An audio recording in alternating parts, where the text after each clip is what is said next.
Can I say that I'm still growing up because I'm turning 30? Like, am I grown already? I've always been a little bit of like grandma chic. It's all about your energy. And when she said that, I was just like, oh girl, all the time. I have always felt like I was the dumb friend. Isn't this what we're all searching for? Just focusing on things that I truly am passionate about, because life's short. Hello everyone, welcome back to the channel. I am so excited to film this video today because it is long overdue. We have not had a sit down girl talk in a few months. I asked you guys last night to send me some questions over on Instagram, and I just want to say thank you so much to so many of you who simply just asked me like, girl, how are you? That is so thoughtful. I guess we'll kind of kick it off with that. If you have been following along, the last few months have just been filled with lots of ups and downs with Michi's passing, and I'm not gonna talk too much about it because although I do feel like I'm in a better place, talking about her still can be very emotional, but I will say that I am finally feeling like I'm in a better place. If you're in for some women empowerment, for some girl talk, for some just laid back conversations, then keep on watching. Also, I understand that sometimes I just ramble for a little too long. I get it. You don't want to hear all the things that I have to say. I get it. I'm gonna put chapters in this video, so if you just want to skim to a topic or a question that is more interesting to you, feel free to do so. Let's do this. Okay, speaking of women empowerment, I do want to quickly thank the sponsor of today's video. Aurate is a female-founded jewelry company that I love so much. I've been wearing them for over 2 years now. First off, they are an ethical jewelry company. So they use recycled gold, they use sustainably sourced diamonds. The quality is also amazing. They use real gold, real diamonds, real gemstones, and they're also fairly priced. I love their huggy earrings, so now I have their diamond huggy earring. This is 14K white gold. It's so stunning and beautiful. And then I also got these 2 necklaces that I'm layering. The first one is the diamond bezel necklace. It has a little diamond on it, and it's just a perfect little subtle sparkle on your chest. The longer necklace I'm wearing is the diamond connection necklace. This one is 14K yellow gold. I love this one. Ugh, so pretty, and I have not taken it off ever since I got it. And then on my hands, I have 2 different rings. I have the diamond Brooklyn bridge in white gold, and then the midi stackable twist in white gold as well. It's a very simple little something something that makes all the difference. In celebration of International Women's Month,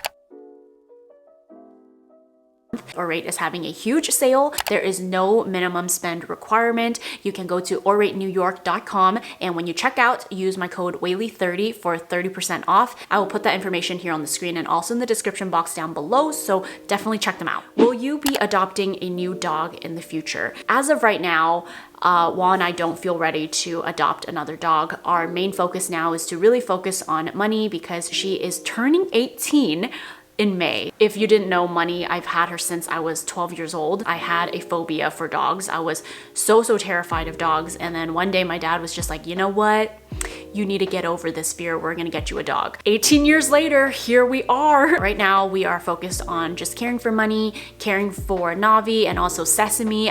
I can't believe Navi and Sesame are 9 years old now. Like, can you believe it? I feel like they're still such babies, but they are 9. In the future, I'm sure we'll adopt another dog, but that will be way far out in the future. How has your style evolved, and what would you call your style now? I've always been a little bit of like grandma chic. I love wearing granny things. I love wearing vests. I love corduroy. I love flowy dresses. So I don't know, is that like grandma? I think my style has evolved for sure. Like if we're talking high school days, high school was just like, girl, what were you thinking? Well, I don't think any of us really have a true sense of ourselves and our style and stuff, because it wasn't like I had money to be going shopping and like figuring out my style, you know? It wasn't until I got older. I think my style has evolved so much throughout the years. I like comfy, I like high-waisted things, I like cozy, soft things, but also in the summer, I like to just be in crop tops. My wardrobe is very much just like denim shorts or like workout clothes or like short mini dresses. is. Yeah, I don't really know what to categorize my style as because it changes so much. And I also think that it's important not to put yourself in a box when it comes to fashion, because I have felt this way before where I was like, okay, well, like if I like the outdoors, then I should just be dressed like a hiker all the time. I don't know why I had this thought, because I am someone that really loves to go camping and the outdoors.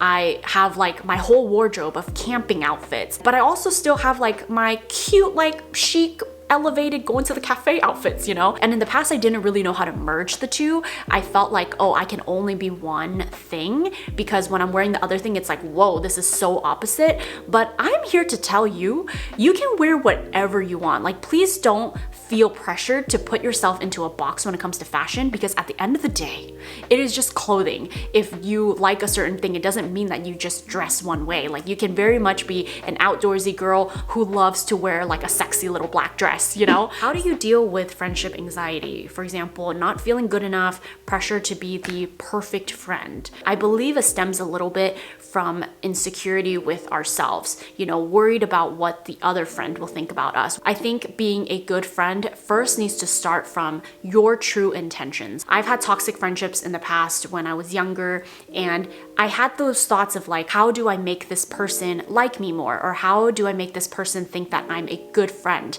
But when you finally connect with someone, you don't even really have to think about that. So I think the first thing to evaluate is, what does this friendship mean to you? Does this person feel like a true friend to you? Like, do you truly love them as a friend? And if you're in friendships that make you feel like you're not good enough, maybe that isn't the right friendship for you. Is this person a good friend to you? You know, it's important to remember that your needs also need to be met in a friendship. While you want to focus on being a good friend, they also have to be a good friend to you. There is no perfect friendship. In a friendship, it's just like in a relationship, you know, you guys will go through phases over the years of being friends, things not going right in your life, things not going right in their life, and there has to be that common understanding that we all grow and we change and we can, you know, talk about it. Please don't put too much pressure around being the perfect friend. Instead, I think you should focus more on how to be an honest friend. How do you feel about turning 30? I just hit 30 recently myself, and I've been questioning life these days. I am also entering the 30s club, so it's gonna be at the end of this month. If you remember watching some of my old videos, I have always said that I look forward to being in my 30s because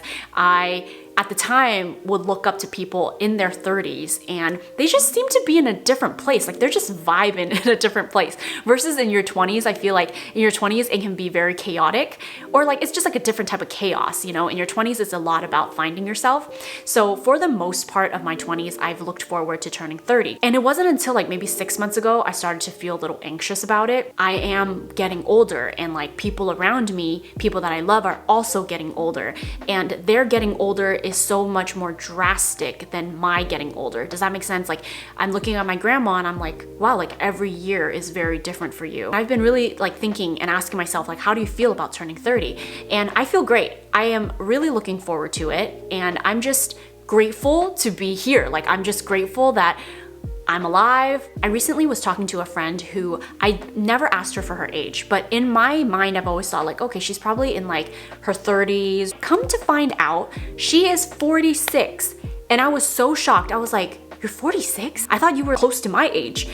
And she was like, no girl, I am 46. It's all about your energy. And when she said that, I was just like, I think the secret to youth is not like your skincare products, is not like the beauty treatments. I mean, that does help a little bit, but the secret to youth really is exercise and how you feel inside. I don't know if that resonated with you. I hope it did, because it really resonated with me. We all have anxiety about different things, and maybe you feel this way because of people in your surroundings. I think your environment definitely has a lot to do with it. So like, for example, last year, my dad, when I turned 29, he jokingly said, you're almost turning 30, like you better hurry up and get married, you're old. And at first I was like, am I? Like, I don't feel I don't feel old. Like, I don't think 29, 30, or 40 is old at all. Society or like people around us can have those thoughts. And I do think that maybe if you're surrounded by that a lot, it's totally understandable and just easy to feel that way and feel anxious. But just remember, like, you are on your own path. Don't worry so much about what other people are doing in their 30s or 20s. You know, you are on your own journey and it's gonna look different from other people. And I know that's really cheesy, but there's so much power in realizing that. How to find balance between being financially responsible and also just living life. I feel like with the age of social media, it's like hard, especially if you're like on social media all the time, it's hard to not feel like you need to catch up. You know, you go on Instagram and you see all these new outfits and like fashion trends and people going on vacations. Recently, I was just thinking about the whole like Birkenstock craze. It's so crazy how social media has such an influence on us as a society. I wanted a pair of the Birkenstock Bostons, which you have seen everyone wear on Instagram and TikTok. And they're like impossible to find. And it's gotten to the point where things are selling out like crazy because of TikTok trends. You know, you constantly feel like, wait, I should be doing that. Like, oh, I want to do that. In my early 20s to my mid 20s, when I started working and I started having a career, I helped support my family as much as I can. And in that period, it was just very much survival mode. And now that I'm financially in a much better place, I have been treating myself. I do believe, you know, at some point when you are able to, it's important to treat yourself. And sometimes I know it's just materialistic things, buying a new outfit, but we can all agree that, you know, when you wear an outfit that you feel confident in, it just makes you feel so much better and it allows you to kind of like tackle the day differently. To answer your question, how do you balance being financially responsible and still treating yourself? I think the first thing to do is to calm the temptations down. Like if you're on social media and there's a lot of temptation happening, making you want to make all these purchases, unfollow some of those accounts if you have to. Right now you are in building mode. You are laying down the foundations of your life. I know it's tempting to want to buy those Birkenstocks or, you know, do a little bit of shopping or maybe go on a vacation, but just know and trust that that day will come.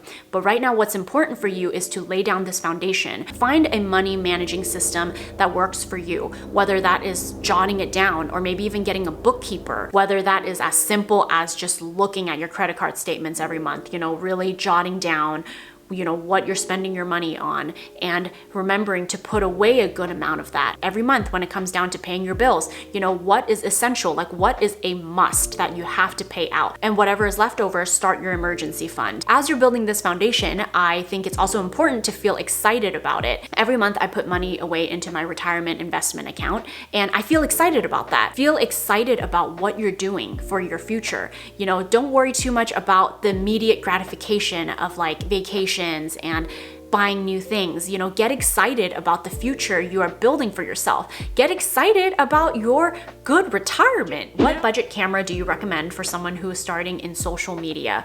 Honestly, your phone. I have been using my phone more than my cameras, like mainly, I mean, if you see a very high quality photo on my Instagram, that's likely shot with my Leica Q2, but a lot of my photos lately, I've just been shooting it with my phone. So for my phone, I'm using the Google Pixel 7 Pro, which is amazing. I love this phone. I thought I would never switch out of an Apple phone. Like I mean, I use my iPad and my MacBook still, which I love, but I am really enjoying the Android life right now. And I am using the Google Pixel 7 Pro. Love this phone and it takes really good, amazing quality photos. So I would say if you want to start with social media, don't worry too much about the gear. Focus more about the content, what you're trying to put out, and just use your phone. Do you ever feel stupid in a friend group? If so, what do you do? Oh girl, all the time. I have always felt like I was the dumb friend. Like I remember there was this time where I forgot the name of the game. We were just playing this card game where it's kind of like a trivia and there are all these questions that it seemed like everybody had the answers to and I knew nothing. And I remember thinking to myself like, wow, you're the dumb friend. I think it's important to remember that like we all have different skill sets. We all have something different to bring to the table. There has to be something that you know that another person does not know. And it doesn't have to be, you know, I don't know, you don't have to be more book smart. There are small things in life that you're probably great at that you haven't even realized yet that your friend may know nothing about. You may not know something that your friend knows, but that doesn't make you stupid. You know, you just have different experiences. But also I will have to say, whenever I'm feeling stupid or like insecure about not knowing something, I will go and learn it. So please don't feel like you have to be limited to your knowledge. In life, you're constantly learning. You know, there's so much to learn out there. It's never ending. You know, you can be 100 years old and there's still stuff to learn. If ever you feel insecure about not knowing something, just know that you can change that. How to be content and comfortable with the way I am. Oh girl, isn't this what we're all searching for? I have my moments, you know. I know that maybe I come off very confident in my videos, and it's because the advice that I give, sometimes it's like stuff that I need to hear too. I have my moments where I'm confident, but I'm still also discovering myself and finding my confidence. It's always gonna be like an up and down type of thing, you know? I'm gonna have my days where I'm just really feeling confident and feeling good about myself, and then I'm gonna have days when I'm on my period where I'm just not feeling it. To answer your question, how to be content and comfortable, I also don't think that we need to be content. Maybe having some insecurities is a good thing. Maybe, you know, always wanting a little bit more for yourself is a good thing. I think it really differs for everyone. I look forward to wanting more for myself because I'm just evolving into new and better versions of myself constantly, you know, and I look forward to that. One advice that has really helped me over the years is when someone told me like, most people are not worried about or thinking about your insecurities, they're thinking about their own. And that could not be more true, because I do think majority of us are just so in our own heads that we're not really thinking about other people. You know, as sad as that sounds, but yeah, like people don't really think about other people. They're really thinking more about themselves and they're in their own heads. So you are your own worst critic. Most of the time, I don't think anyone is even thinking about like how your hair looks or how your makeup looks or, you know, what you said. They're probably just focused thinking about themselves. Don't strive for perfect, you know, don't strive for always feeling good about yourself, because you know, we're human. As great as that sounds and as great as that will be, you know, to be 100% all the time, that is a lot of pressure. It's okay to just not be feeling it sometimes. Are you still pescatarian or vegetarian? I think it was like maybe 8 years ago. I was slowly cutting things out little by little. I mostly will have a vegan diet if I'm just like cooking for myself at home. I have weeks where I'm just having a vegan diet, and then I have weeks where it's vegetarian, and then some weeks where I'm pescatarian. So I would say like throughout the years, I kind of just went with what my body was feeling. About like a year ago was actually when I started to introduce bone broth, like meat broths, into my diet again. And I didn't really want to talk about this for a long time because I feel like there's a lot of judgment around diets. I felt nervous about not following what I said I was gonna do, you know, because there was that period of my life where I said like, okay, I'm gonna try to go vegan. And then slowly, as I was cutting things out, I realized like that really wasn't working out for me. I grew up in a Chinese family, and soups and things like that are a huge part of our culture. And you know, I did feel sad that I was not having those things anymore. Like every time that I went home and I was around my parents, and in Chinese culture, you know, making that soup for your kids is like a really big deal. You know, I grew up always having soup. Like if you didn't have a wholesome meal, at least there would always be soup. And that was a huge part of my culture. And I started to feel like I was missing out a bit on that, and I missed it. I missed like having my grandma's soup. And now living in LA, every time I do go back home, my family's way of showing love is to make these nurturing soups. So yeah, I think it was about like a year or maybe a little more ago where I started to have meat broth again. Not everyone will agree with this, because I know people who are, you know, really strong, hardcore vegetarians or vegans who might be hearing this conversation and feeling upset. But I do want to be honest with my journey and how things have changed for me over the years. When I was in Korea, I wanted to try some things that were, you know, local and unique to their cuisine. Since coming back from Korea, I started to have meat a little bit here and there. So sometimes if Wall is cooking like a piece of chicken, I will try one piece. I haven't reached the point where I'm ready to eat like a piece of steak again, or like a big, you know, piece of rotisserie chicken or something like that. But I think depending on what my body wants, I will slowly have a little bit. I would say I'm like a flexitarian, you know, like mostly I do prefer to eat a vegetarian diet, but once in a while, if I'm like eating out or if I'm traveling, I would try, you know, a piece of meat or something like that. I'm sure at some point I'll talk a little bit more about it too as I kind of see how my diet evolves, because I only just started to have like few pieces of meat here and there in the past few months. So right now where I'm at is just having things in moderation and being conscious of like where I'm getting things from. Okay, that was very long, but I really wanted to have that conversation with you all, and hopefully we can keep it friendly. Last question, have you lost your passion for YouTube and do you worry about views going down? I have been doing YouTube for a really long time, and bless y'all for sticking around. For those of you who have been sticking around. Throughout the years, I feel like you guys saw so many different versions of me. You know, you saw the Wally TV vlogger Weylie. You've also seen the DIY Weylie. You've also seen the beauty guru Weylie. You've seen the outdoorsy camping Weylie, and you've seen the cooking Weylie. I feel like there's been so many eras of myself over the past I think it's been like 15 years I've been doing this. I would say I haven't lost the passion for YouTube, but I am worried about showing my new passions because I'm afraid that that's not what people want to see. That's something that I've been struggling with a lot recently with my content. I would say right now, the type of content I want to create, I am worried that people may not resonate with it. I really enjoy camping and the outdoors. Many of you already know that, especially if you've been watching us on Wally TV for a really long time. Camping and the outdoors has always been a passion of mine, but over the years, I've posted quite a lot of camping videos, and I've always noticed that they don't perform as well. And I totally get it because not everyone is into that. I have my group of friends that I grew up with that do enjoy the outdoors and camping, but you know, most of my adult friends, you know, they've probably never even been camping. And so I realized that it is a niche that not everyone connects with.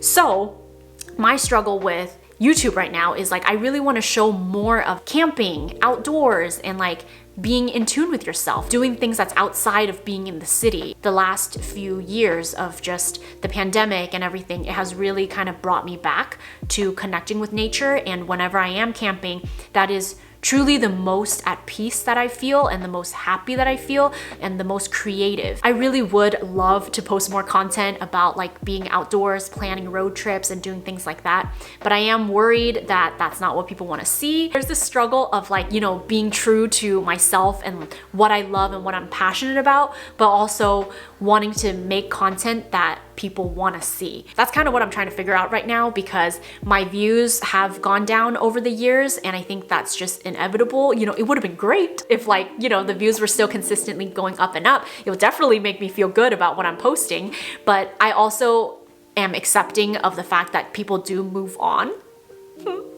Some of you just don't care about me anymore. Just kidding. I get it. You know, we all go through different stages of life where, you know, maybe some of you are moms now, or maybe some of you are, I don't know, graduating college now, and you're in a different phase of life. I gained most of my following when I was in high school to college, and now I've evolved to a different version of me, and I completely understand that we're all on different paths of life. And maybe you discovered me during my DIY phase, or maybe you discovered me during my tampon phase, and now I've definitely grown up so much, and maybe you don't resonate with me. One thing I have realized though is that when you are just passionate about something and you're genuinely excited about something, people will notice it. And that's what I want to, you know, put more of my energy towards, just focusing on things that I truly am passionate about, because life's short. That is what your girl is trying to figure out right now. And hopefully inspiring you to also find peace and happiness in the outdoors, and also just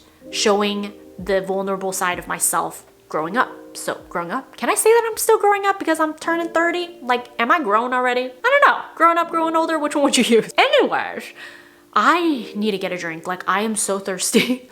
I think I've talked for over an hour now. I hope this was fun to watch. I hope that something resonated with you in this video. And please let me know in the comments if you want to see more of these. And I hope you all have a wonderful day. I love you guys so much. Thank you for being here. And that's it. All right, bye.